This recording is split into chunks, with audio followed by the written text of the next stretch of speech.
السلام عليكم ورحمة الله وبركاته. الحمد لله رب العالمين، والصلاة والسلام على رسوله الأمين. أما بعد، أعوذ بالله من الشيطان الرجيم. بسم الله الرحمن الرحيم.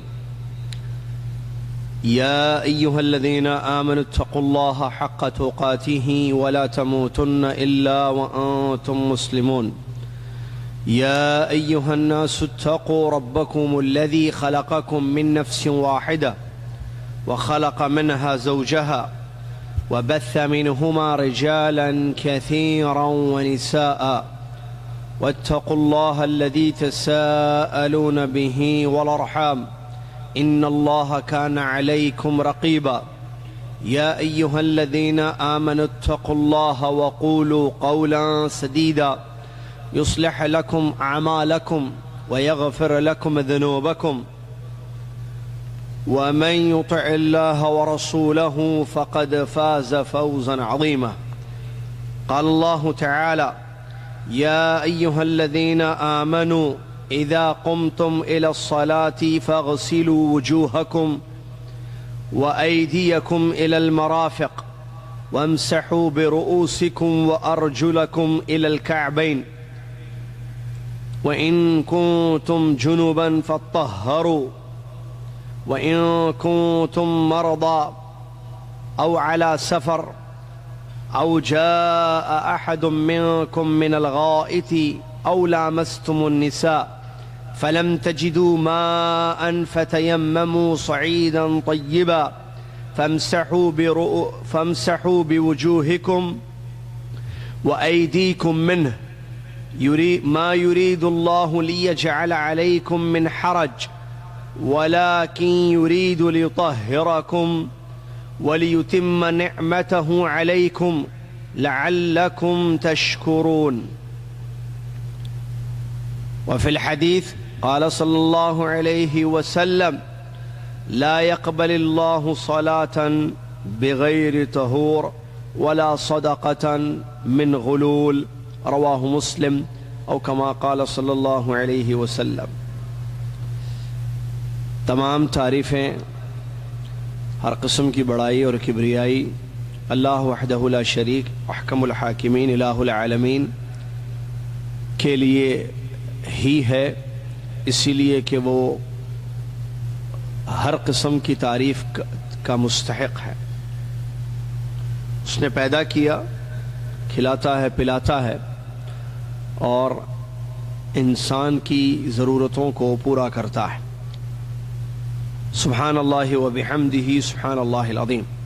اس کے بعد درود و سلام ہو امام الانبیاء محمد الرسول اللہ صلی اللہ علیہ وسلم کی ذات گرامی پر، جنہوں نے ہم تک اللہ تبارک و تعالیٰ کا دین پہنچایا، وضو کے مسائل تفصیل سے بیان فرمائے، غسل کے مسائل تفصیل سے بیان فرمائے، موضوع پر خود مسح کیا اور مسح کرنے کی تفصیل بیان فرمائی، تیمم کے مسائل بھی اپنی احادیث مبارکہ میں بیان فرمایا. اللہم صلی علی محمد وعلی آل محمد کما صلیت علی ابراہیم وعلی آل ابراہیم انک حمید مجید. اللہم بارک علی محمد وعلی آل محمد کما بارکت علی ابراہیم وعلی آل ابراہیم انک حمید مجید. آج 14 رجب 1434 ہجری، 24 مئی 2013 عیسوی، مکتب جالیات شرق جدہ، مکتب دعویٰ کلو 14 کے نام سے جو مشہور ہے، اس کے تحت جو 12واں علمی دورہ طہارت کے مسائل پر چل رہا ہے، اس کی یہ آخری کلاس ہے. اس سے پہلے 2 کلاسیں ہو چکی ہیں جن میں طہارت کے مسائل مدلل آپ کی خدمت میں پیش کیے گئے. آج آخری کلاس ہے اس کورس کی، اور آج کی کلاس میں انشاءاللہ ہم 4 باتوں کو پڑھیں گے. پہلی بات وضو اور اس سے جڑے ہوئے مسائل، دوسرا غسل کا بیان اور غسل کی تفصیل، تیسرا ساکس پر مسح کرنے کے مسائل. چوتھا اور آخری تیمم کے مسائل. تو پوری توجہ رکھیے، وقت کی بڑی اہمیت ہے اور توجہ مرکوز رکھیں، قائم رکھیں اپنی. جزاکم اللہ خیر. سب سے پہلے وضو کا بیان، اور اس میں ہم مختلف پوائنٹس پر گفتگو کریں گے. نمبر 1 کہ وضو کرنے کا حکم، اور پھر وضو کے فرائض کیا ہیں، اسی طریقے سے وضو کی سنتیں کیا ہیں، اور وضو کن چیزوں سے ٹوٹ جاتا ہے، اور وضو کا مسنون صحیح طریقہ کیا ہے. ٹھیک ہے، یہ ہم پڑھیں گے انشاءاللہ. تو سب سے پہلی بات، وضو جیسا کہ معلوم ہے مخصوص اعضاء کو خاص طریقے سے اللہ کی عبادت کرتے ہوئے دھونا. ڈیفینیشن وضو کا،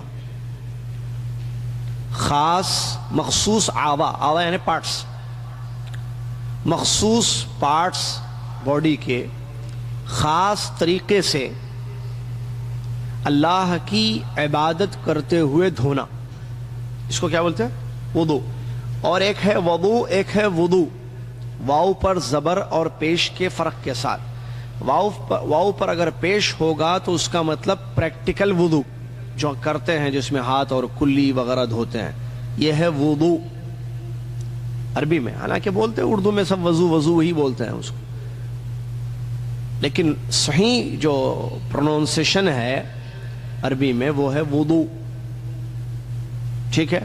اور اگر ہم واو پر فتحہ یعنی زبر لگا کر پڑھیں گے وضو، تو اس کا معنی ہے وہ پانی جو وضو کے لیے استعمال کیا جائے، وہ لوٹا، وہ برتن جس میں وضو کا پانی رکھا ہوا رہتا ہے، وضو اگر ہم بولیں گے. چلیے، یہ تو تھا اس کی تعریف. وضو کا حکم قرآن و حدیث سے ثابت ہے، اور وضو کرنا واجب ہے. ٹائپ آف آرڈر وضو کا کیا ہے کہ وضو کرنا واجب ہے، اس لیے کہ اللہ تبارک و تعالیٰ نے اس کا حکم دیا ہے، اور اس لیے کہ نبی علیہ الصلوۃ والسلام نے اپنی حدیث میں اس بات کو بیان فرمایا ہے کہ اس کے بغیر یعنی وضو کے بغیر نماز قبول نہیں ہوتی ہے. سورہ مائدہ کی مشہور آیت ہے، آیت کا ترجمہ میں پڑھتا ہوں، بڑی اہم آیت ہے. اس میں وضو کا بیان ہے، اس میں تیمم کا بھی بیان موجود ہے.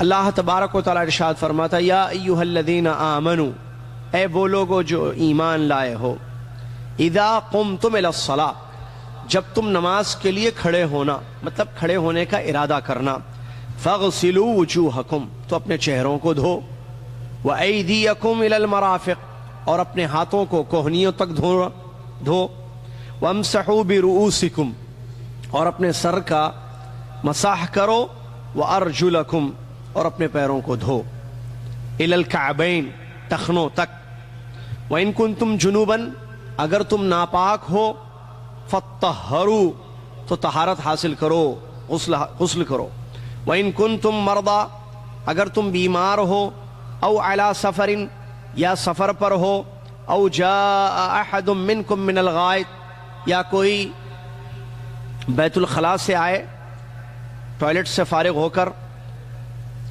او لامستم النساء، یا تم نے عورتوں کو چھوا، فلم تجدوا ماء، اور تمہیں پانی نہیں ملا، فتیمموا صعیدا طیبا، تو پاک مٹی سے تیمم کرو، فامسحوا بوجوہکم، اب تیمم کا طریقہ بھی اللہ بتا رہا ہے اسی آیت میں سورہ مائدہ کی، فامسحوا بوجوہکم وایدیکم منہ، اور اس پاک مٹی سے اپنے چہرے اور اپنے ہاتھوں کو پوچھو.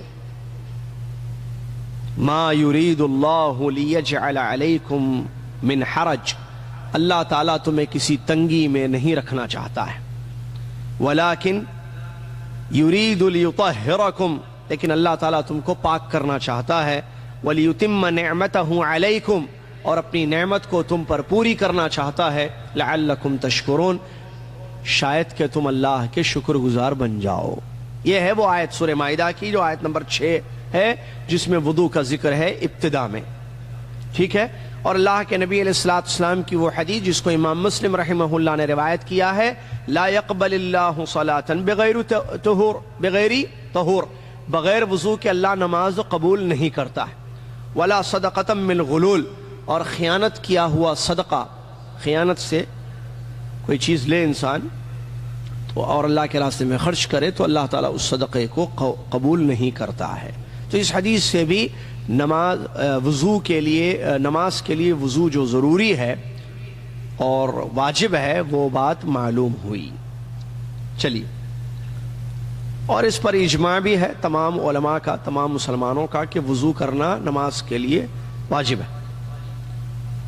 ٹھیک ہے، اس کے بعد